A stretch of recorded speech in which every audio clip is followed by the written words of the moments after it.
Yang ketiga, daripada akibat merasa panjang umur, merasa lawas lagi hanyar mati. Yang ketiga, bahayanya itu adalah rakus, tamak, dan sibuk mengumpulkan harta dunia, melupakan akhirat.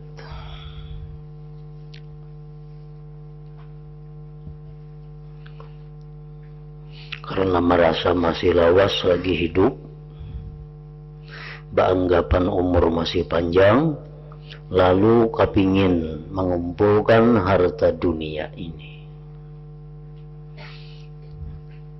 Dalam kitab Tanbihul Ghafilin dijelaskan bahwa kepingin mengumpulkan harta dunia itu ada dua macam.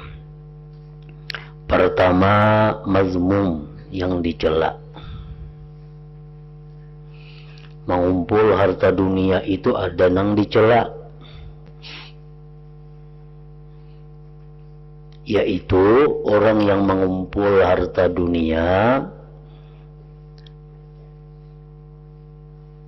dengan tujuan bermegah-megah, beragak-agak,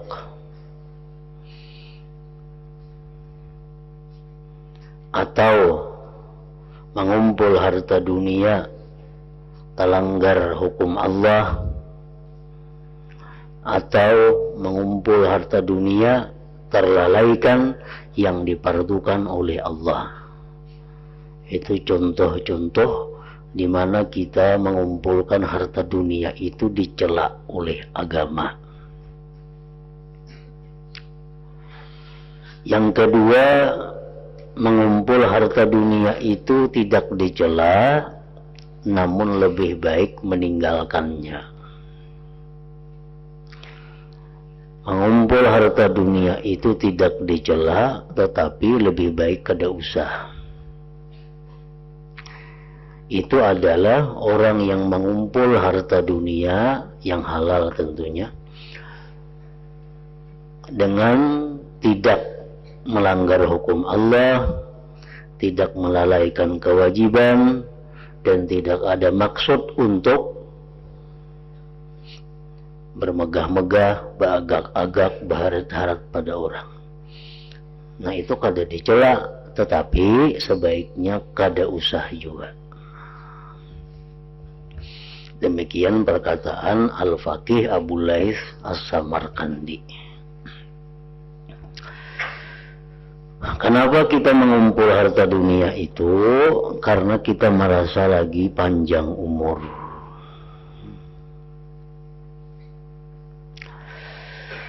Engkau akan mengucap, berkata, aku takut jatuh miskin setelah tua. Karena mun tua aku miskin. Padahal merasa diri pacang tuha itu sesuatu yang dikatakan panjang angan-angan, tulul amal. Mungkin saja nanti aku tidak lagi mampu bekerja dan aku harus mempunyai kelebihan harta untuk kusimpan bagi keperluan kalau aku sakit atau buat bekal di hari tua. Itu perkataan timbul dari orang yang merasa dirinya itu bakal tuha, dirinya itu bakal garing kaina, dirinya bakal rumah sakit kaina. Nah, lalu itu timbul perasaan. Hal semacam ini dan semisalnya adalah termasuk perkara yang menggerakkan rasa cinta dunia. Rakus mencarinya dan mementingkan mencari rezeki.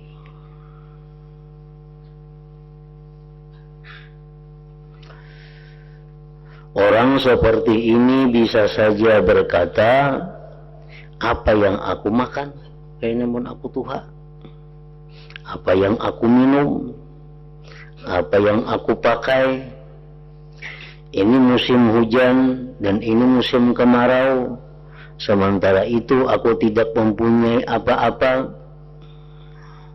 Kalau umurku panjang, aku tentu sangat perlu.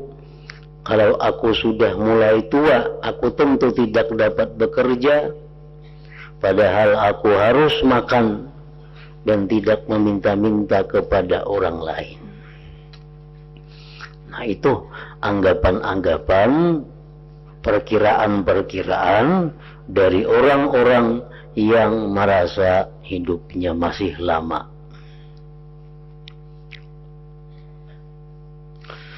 Hal semacam ini dan semisalnya lah yang menggerakkan untuk mencari, mencintai, menumpuk dan menimbun harta dunia.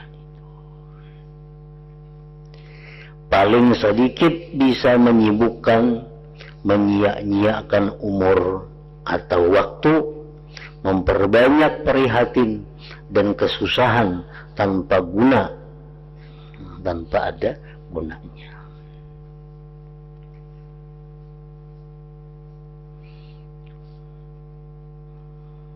Sesuai dengan apa yang diriwayatkan oleh Abu Dzar Al-Ghifari, ngaran sidin Jundub bin Junadah, cuma lebih terkenal dengan sebutan Abu Dzar. Beliau berkata, aku bisa mati karena memprihatinkan hari yang tidak sempat kutemui. Ada yang bertanya, bagaimana bisa begitu hai Abu Dzar? Abu Dzar menjawab, angan-anganku melampaui batas umurku.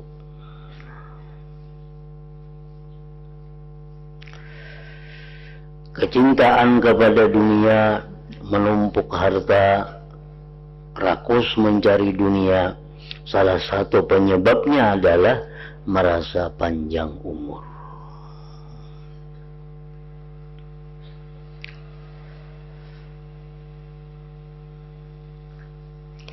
Yang keempat, akibat daripada merasa panjang lagi umur, kerasnya hati, kaswatul qalbi,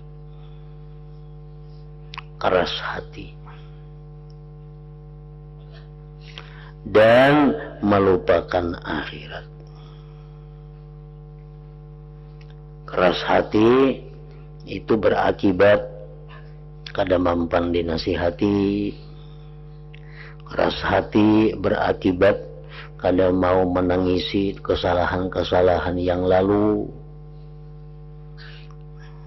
Keras hati berakibat kada tersentuh melihat penderitaan-penderitaan saudaranya. Nah, itu akibat daripada keras hati. Melihat orang kelaparan, kada ada hati rasa kasihan. Nah, itu tandanya keras hati. Kenapa hati kita bisa keras itu? Salah satu penyebabnya adalah merasa masih lawas lagi hidup di dunia ini. Para ulama mengatakan bahwa ada 4 perkara yang menyebabkan hati kita ini keras.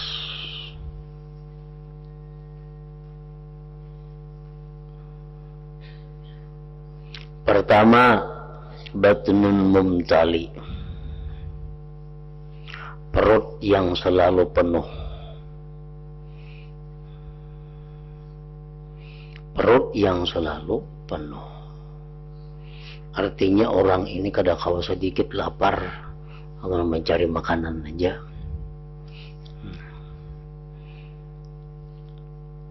Ada kaum makan tertunda nang sejam atau setengah jam, lalu abut mencari makanan.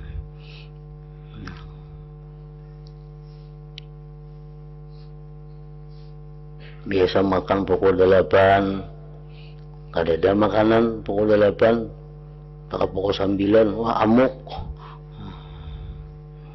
Menahan lapar sejam itu bilang kada tahan. hendaknya perut itu selalu aja hibak.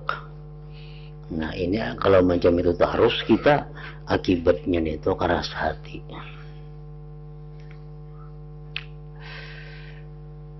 Yang kedua, keras hati itu disebabkan oleh sohbatul asrar, bakawan orang jahat.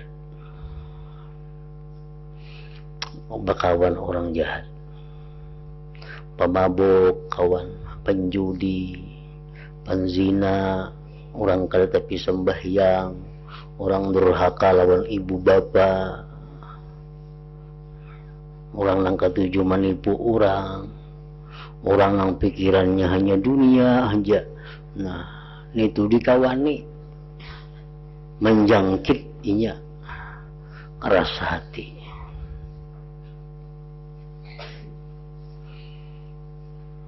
Jadi menular itu bukan hanya penyakit jasmani, tetapi penyakit rohani pun sangat cepat menularnya.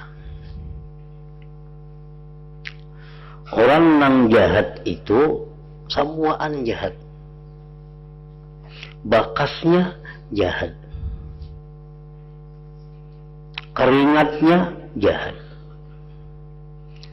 pakaian yang bakas dipakainya jahat, pandangan matanya kepada kita jahat. Nah, jadi orang jahat itu kadang-kala diparaki, apalagi dikawani. Kenapa? Karena berakibat keras hati. Napasnya aja jahat. Duduk bertatai kita, di taksi kah, beujik kah, tukang ujiknya jahat orangnya.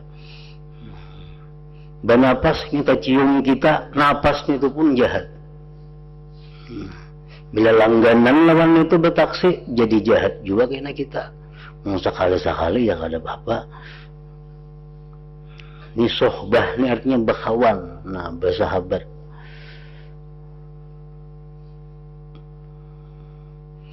Nah, sudah tahu nih bakas maling duduk di sini, jangan diduduki di situ. Kalau kita hati-hati. Nah orang yang baik pun macam itu juga. Sohbatul akhyar, bakawan lawan orang yang baik. Bukan hanya orangnya baik, semua apa nang dari inya itu adalah baik.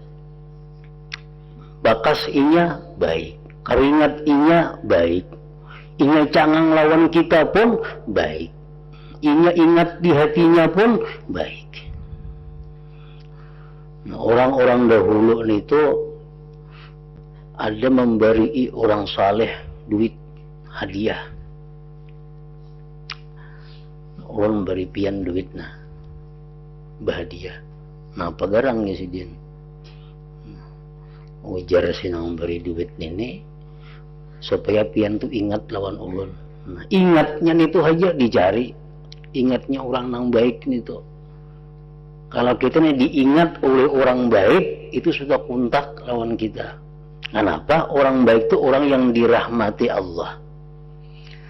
Dalam hatinya ada talintas ngaran kita, dalam hatinya ada talintas muha kita dapat rahmatnya. Nah itu orang jahat pun kayak itu juga.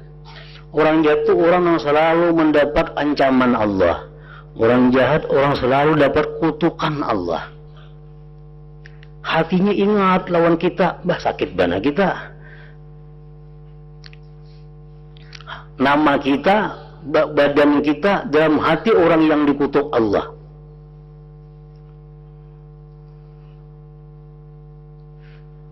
Nah, jadi di dalam kitab fikih disebutkan bahwa sah hukumnya kita membayar seseorang yang saleh untuk mengingatkan kita. Nah, sah tuh. Aku lapian ulun siwa umpamanya, ulun upah sehari pian 5 kali mengatakan ulun. Bila sekali ingat pian 5.000 ulun beri. Sahlan itu sah. Dalam kitab Pi'anah dan itu sah. Kenapa? Karena itu bermanfaat. Manyiwa mengupah nang kada bermanfaat tuh kada sah. Ini manfaatnya besar, manfaatnya ganal. Nah, makanya orang-orang yang di zaman Nabi itu, yang bakas Nabi ini itu berebut anak bakalahian, merabutakan yang bakas Nabi. Kenapa? Ini orang baik, bakasnya pun baik. Orang-orang tabi'in itu berebut merabutakan bakas sahabat, karena sahabat ini orang baik. Bakas orang baik, baik juga. Nah,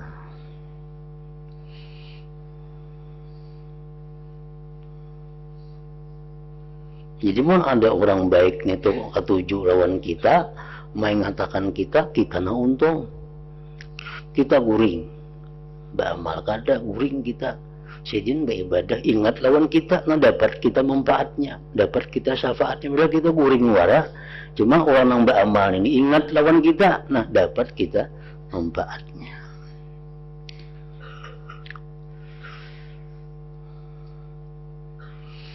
Itu diajarkan oleh agama kita, dicontohkan oleh Nabi kita. Nabi kita disuruh waktu Isra Mi'raj singgah di sini. Kenapa singgah di sini? Ini bakas Masyitah dahulu macam ini. Nah, bakas Masyitah perempuan yang mulia. Nabi disuruh singgah, bakasnya. Nah, bakas orang baik adalah baik juga. Hanya kendaraan kah? Sepeda motor kah? Ini bakas orang baik, kita wani larang nukari pada bakas orang nang kada-kadawan tampuhan itu. Ini motor ini bakas siapa ampunnya? Oh, bakas orang baik. Harganya berapa? 10 juta. Ada motor nang sama. Api nang memakai siwaan motornya. Nah, motornya rintalan. Orang berpacaran menyewa motor itu juga, orang bawa binian bawa motor itu juga. Nah, berapa nih harganya? 8,5 juta. Aku nukarin 10 juta tadi kita. Kenapa nih motor bakas orang baik? Itu larang harganya. Nah, sohbatul asrar nang kedua, bakawan orang jahat. Nang ketiga, nisyanul dzunub, melupa akan dosa. Kada menggandang lagi lawan dosa. Itu akibatnya keras hati juga. Nang kelima, keempat, tadi apa? Tulul amal. Bila kita merasa masih panjang umur, merasa lawas lagi hidup di dunia, wah itu alamat sudah keras hati.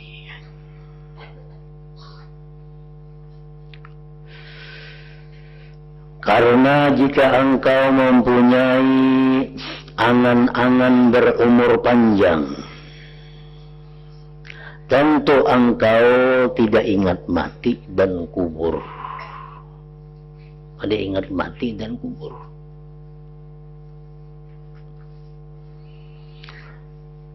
Sebagaimana dikatakan oleh Sayyidina Ali bin Abi Thalib karramallahu wajhah, yang paling aku khawatirkan menimpa kalian adalah dua hal. Satu, melanturnya angan-angan, paling berbahaya. Yang kedua, dan mengikuti hawa nafsu. Dan mengikuti hawa nafsu. Nah, kita ingat penjelasan yang dahulu bahwa hawa nafsu itu bukan hanya menyuruh kita maksiat, tapi hawa nafsu itu bisa menyuruh kita berbuat taat. Nah, tetapi taat yang disuruh hawa nafsu itu hasilnya nol. Hasilnya kada berpahala. Kenapa? Karena suruhan nafsu. Banyak orang beribadah, banyak kita beribadah sesuai lawan hawa nafsu.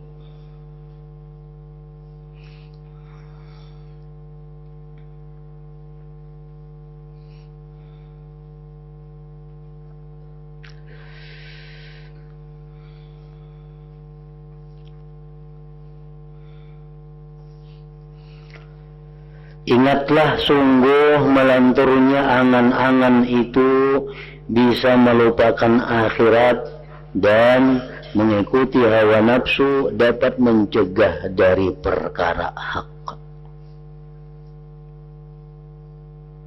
Menuruti hawa nafsu itu mencegah perkara yang benar. Nafsu itu bagi orang-orang macam kita selalu mengarah kepada yang kada baik, kecuali orang-orang yang sudah punya nafsu mutmainnah. Nah itu ayo lagi menuruti nafsunya, karena nafsunya sudah mutmainnah. Ya ayyatuhan nafsul mutmainnah itu. Tapi orang-orang yang belum sampai ke situ, bila ajakan nafsu kada kawa dituruti, walaupun model kayak taat, model nang kayak ibadah.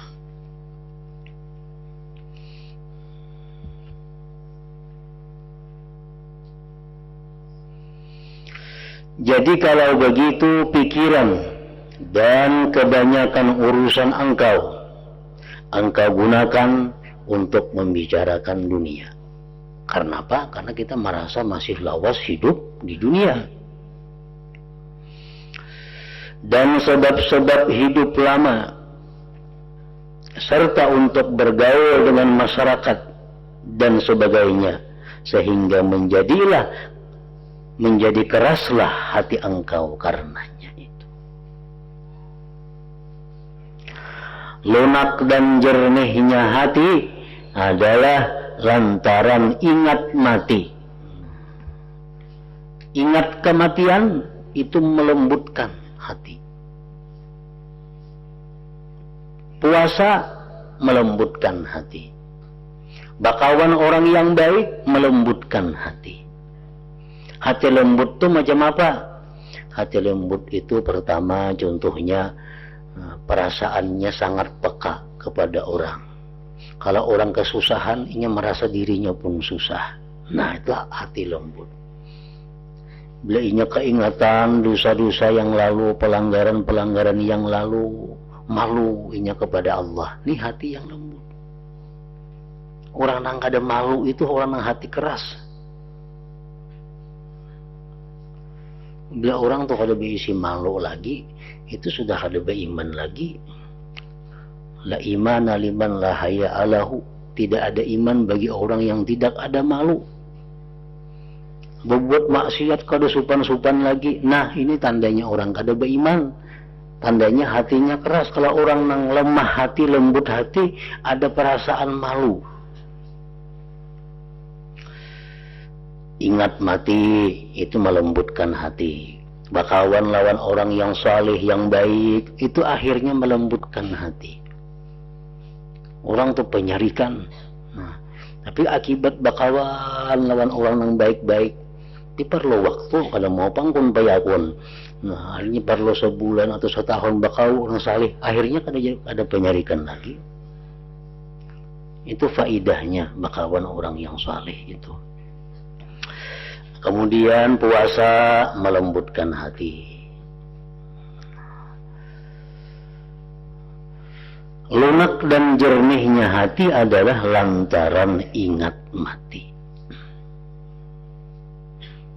Siti Aisyah radhiyallahu anha, istri Rasulullah sallallahu alaihi wasallam, pernah bertanya kepada beliau, "Hal yuhsyaru ma'asy syuhada ahadun?" Ya Rasulullah, hal yuhsyaru ma'asy syuhada ahadun? Ujar Aisyah, wahai Rasulullah, di akhirat nanti adalah orang yang digabungkan lawan orang syahid, padahal inya kada mati syahid. Adalah manusia di akhirat kayaknya dihalau dalam golongan syuhada, padahalnya matinya di kamar. Ada mati berjuang sabilillah, tapi di akhirat ternyata dimasukkan kelompok orang yang mati fisabilillah. Kala Nabi, na'am, ada ya Nabi, ada. Siapa mereka itu? Man yazkurul mauta bil yaum wal lailah 20 marrah. Orang yang ingat mati dalam sehari semalaman itu 20 kali.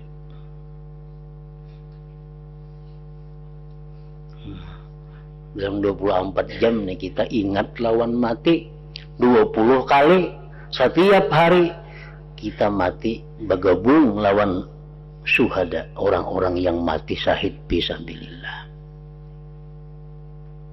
Ingat mati bukan berarti mati 20 kali kadang jam itu pengingat mati. Jadi amalan misalnya ingat mati 20 kali sehari lah, kadang macam itu. Maksudnya minimal kita dikatakan ingat mati itu 20 kali sehari, kita berdoa lawan Tuhan supaya dimudahkan kematian. Nah, itu minimal. Contohnya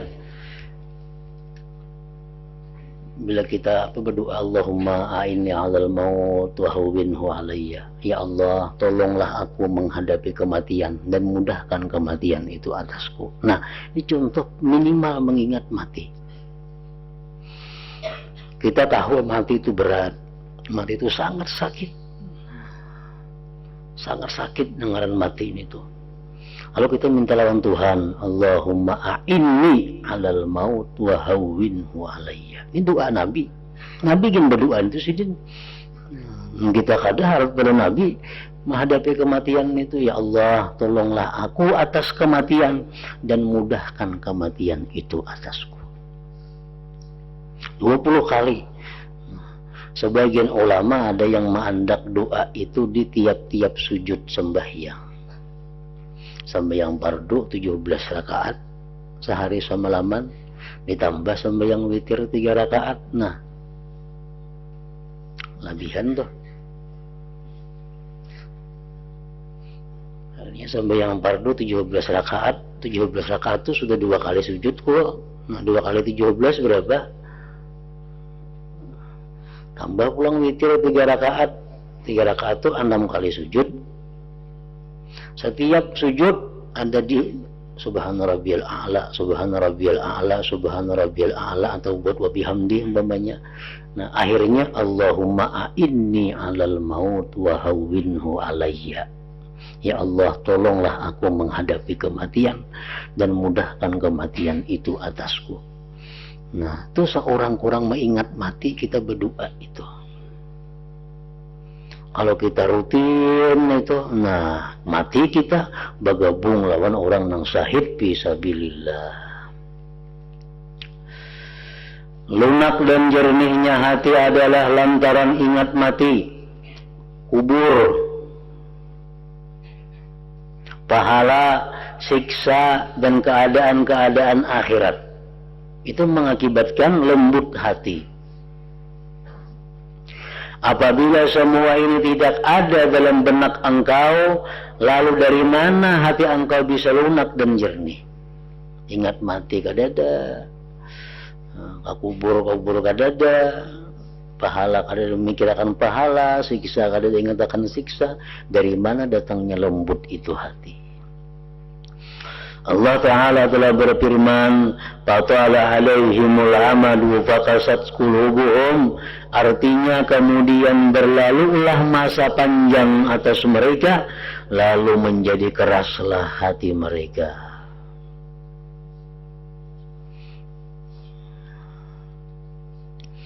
Dengan demikian, apabila engkau melanturkan angan-angan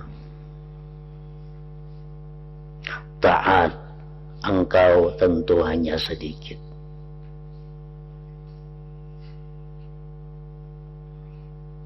Macam-macam ulama kita berpendapat tentang orang itu dianggap panjang angan-angan. Ada yang mengatakan, sebagaimana disebutkan minggu dahulu, bahwa orang yang merasa hidup itu 1 tahun lagi itu sudah dianggap, lebih 1 tahun lagi itu masih sudah dianggap panjang angan-angan. Umpamanya inya menyediakan di rumah tuh makanan bani sakindai umpamanya, namun dimakan itu 2 tahun udah habis. Nah, ini orang sudah panjang angan-angan. Jadi menghendak persediaan hidup itu jangan lebih pada 1 tahun. Itu sudah minimal. Yang kedua, pendapat yang lebih lagi bahwa 6 bulan. Kalau kita berisian simpanan yang melebihi 6 bulan bertahan, itu sudah panjang angan-angan. Bahkan ada yang mengatakan sebulan. Ada mengatakan lebih pendek pada itu. Pokoknya makin pendek makin menguntungkan, makin panjang makin merugikan. Dengan demikian, apabila engkau melanturkan angan-angan, taat engkau tentu hanya sedikit. Sudah jelas itu. Kita ini merasa asa sampat saja kaina membaiki diri, merasa asa sampat saja kaina tubat, merasa asa sampat saja kaina banyak beramal. Padahal waktu Tuhan itu lebih susah daripada waktu anum beramal ini. Waktu anum kita sembahyang 100 rakaat, kada seberapa, kada berapa. Coba orang umur 70, 80, 100 rakaat sembahyang kada kawa lagi. Jadi pun mahadang waktu Tuhan karena sembahyang banyak itu godaan daripada syaitan, tipu daya daripada syaitan.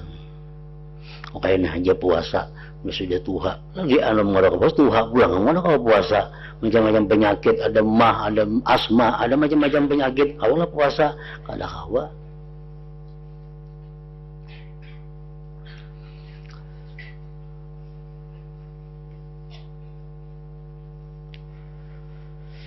Apabila engkau melanturkan angan-angan, taat engkau tentu hanya sedikit. Semakin mundur tobat engkau.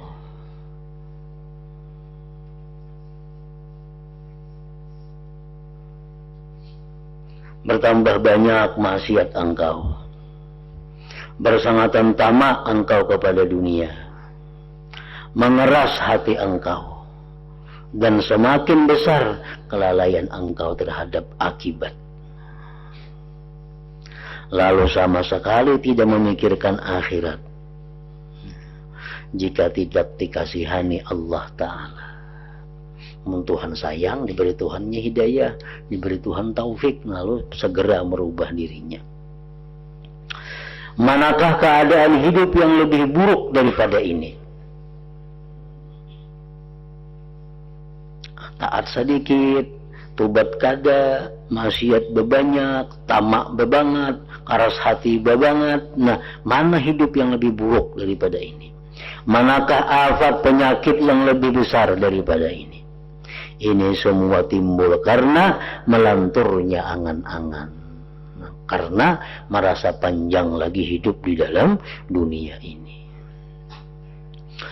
Adapun jika engkau mau memindikkan angan-angan, adapun jika engkau mau memindikkan angan-angan engkau, mau mendekatkan kematian engkau kepada diri engkau, mau mengingat teman-teman dan saudara-saudara engkau yang dikejutkan oleh kematian di saat yang tidak mereka perhitungkan, dan boleh jadi engkau mengalami seperti apa yang mereka alami, maka engkau akan mengatakan kepada nafsu engkau, hai nafsu yang suka membujuk, takutlah dan ingatlah yang dikatakan oleh Auf bin Abdullah, banyak orang yang menghadapi hari tetapi ia tidak bisa menyempurnakannya. Banyak orang yang menunggu hari esok tapi tidak sempat menemukannya.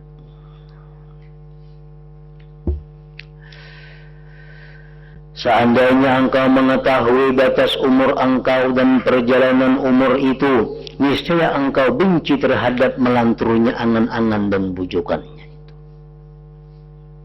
Tidakkah engkau pernah mendengar ucapan Nabi Isa bin Maryam alaihissalam, dunia itu hanya 3 hari. Hari kemarin yang sudah lewat, yang engkau tidak memperoleh keuntungan apapun.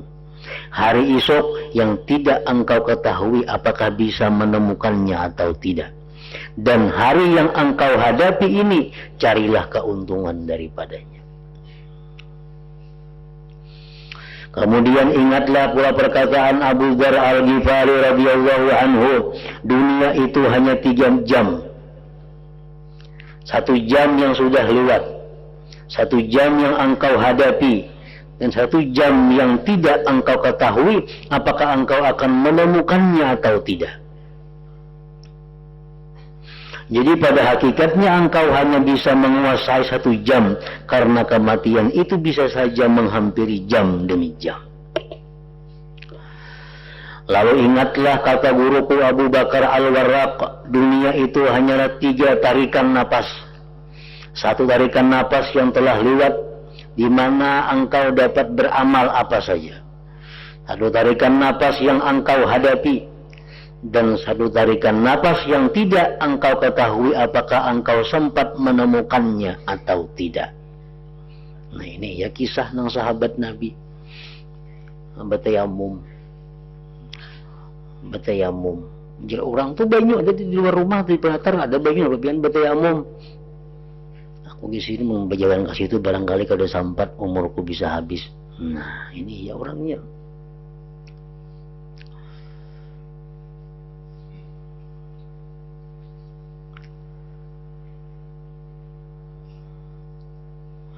Karena banyak orang yang bernapas sekali, tiba-tiba kematian menghampirinya dengan mendadak. Jadi sebenarnya engkau hanya dapat menguasai waktu sekali tarikan napas, bukan sehari dan tidak pula 1 jam. Karena itu segeralah melakukan taat dan ibadah dalam 1 tarikan napas itu sebelum kehilangan kesempatan. Dan cepatlah bertobat, karena siapa tahu dalam tarikan napas kedua engkau sudah tidak dapat bertobat.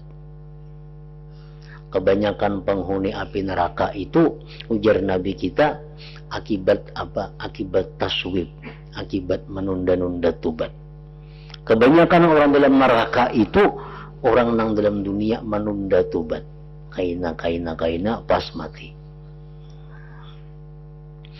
Janganlah terlalu memperhatikan masalah rezeki, sebab boleh jadi engkau tidak sempat hidup yang memerlukan rezeki, sehingga waktu engkau tersia-sia dan prihatin engkau tidak ada gunanya. Apakah yang diharapkan manusia yang memprihatinkan masalah rezeki pada 1 hari atau 1 jam atau sekali tarikan napas? Tidak ingatkah Anda akan sabda Rasulullah SAW kepada para sahabat mengenai Usamah bin Zaid, sahabat kesayangan Nabi. Usamah ini menukar barang, berhutang sebulan. Tahu Nabi tahu sahabat ini, Usamah sahabat yang dicintai oleh Nabi, anak oleh Zaid. Zaid itu pernah anak angkat Rasulullah. Nah Usamah ini berhutang, nukar sesuatu sebulan duitnya hanya bayar.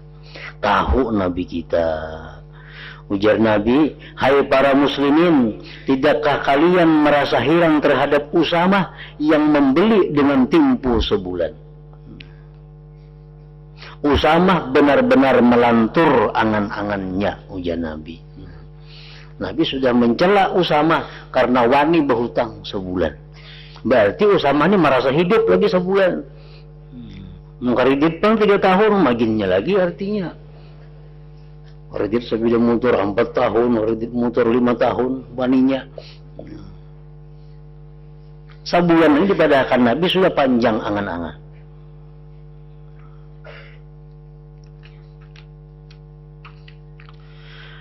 Demi Allah, ujar Nabi, setiap kali aku meletakkan telapak kaki, aku menyangka bahwa aku tidak akan dapat mengangkatnya lagi.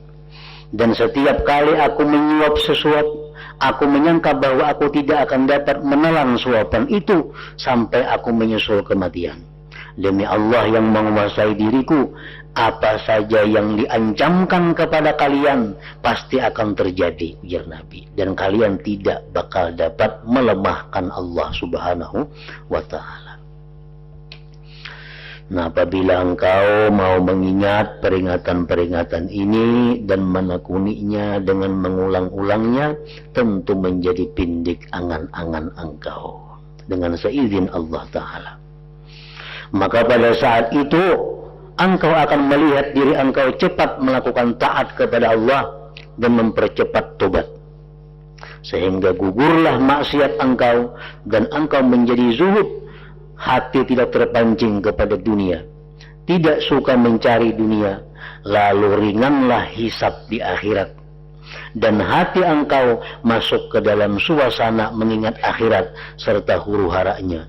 Dan yang demikian itu hanyalah sekali tarikan napas, ketarikan napas yang lain, yang engkau akan kembali dan menyatakannya satu persatu.